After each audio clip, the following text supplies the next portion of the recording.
ನಮಸ್ತೆ ಮೇಡಮ್. ನಮ್ಮ grand father Chikkaveeraiah ಅಂತ 72 ಇದು ಒಂದು 6 ಮಂತ್ ಹಿಂದೆ ಅವರು ಕರೆಕ್ಟ್ ಆಗಿ ಊಟ ಮಾಡಕ್ ಆಗ್ತಿರ್ಲಿಲ್ಲ. ಕೆಮ್ಮು ಜಾಸ್ತಿ, ಅತಿ ತೀರಾ ಸಣ್ಣ ಆದ್ರು. ಬ್ಲಡ್ ಟೆಸ್ಟ್ ಮಾಡಿಸ್ಬಿಟ್ಟು ಇಲ್ಲೇ ಹಾಸ್ಪಿಟಲ್ ಇದ್ ಮಾಡಿದಾಗ ಮತ್ತೆ ಮೈಸೂರು ಹಾಸ್ಪಿಟಲ್ ಹೋಗಿ ಮಾಡಿದ ತೋರಿಸಿದಾಗ ಗೊತ್ತಾಯ್ತು ಕ್ಯಾನ್ಸರ್ ಗಂಟಿದೆ ಕುತ್ತಿಗೆ ಹತ್ರ ಅಂತ. ಸ್ಮೋಕಿಂಗ್ ಮಾಡೋದ್ರಿಂದ ಅಲ್ಲಿ ಗಂಟಲಲ್ಲಿ ಒಂದು ಚಿಕ್ಕದು ಗಡ್ಡೆ ಇದಾಗ್ಬಿಟ್ಟೈತೆ.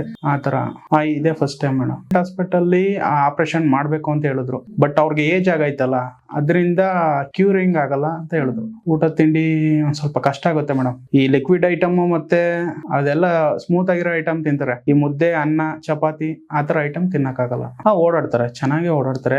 ಜಾಸ್ತಿ ಪೇನ್ ಬಂದ್ರೆ ಆಗಲ್ಲ, ಸುಸ್ತಾಗ ಹೋಗೋದು. ಇಲ್ಲೇ ಕುತ್ತಿಗೆ ಹತ್ರ ಇಲ್ಲ ಐತಲ್ಲ, ಊಟ ತಿಂಡಿ ಸೇರತಾನೆ ಇರ್ಲಿಲ್ಲ. 9 ವೀಕ್ಸ್ ಕೊಡ್ಸದ್ನು. ಮತ್ತೆ ಇದೇನಾಗುತ್ತೆ, ಊಟ ತಿಂಡಿ ಸೇರ್ನಿಲ್ವಲ್ಲ, ಅದನ್ನ ಡ್ರಾಪ್ ಮಾಡ್ಬೇಕು. ಇನ್ಸ್ಟಾಗ್ರಾಮ್ ಅದೇ ಟ್ರೀಟ್ಮೆಂಟ್ ಟ್ಯಾಬ್ಲೆಟ್ಸ್ ಇದ್ ಮಾಡ್ತಾರೆ. ಮತ್ತೆ ಬ್ಲಡ್ ಟೆಸ್ಟ್ಗೆ ಬರ್ದವ್ರೆ. ಬ್ಲಡ್ ಟೆಸ್ಟ್ ಮಾಡಿಸ್ಬಿಟ್ಟು ಇದು ಕಳಿಸ್ಬೇಕು ರಿಪೋರ್ಟ್ ಅಂತ ಹೇಳವ್ರೆ. Thank you madam.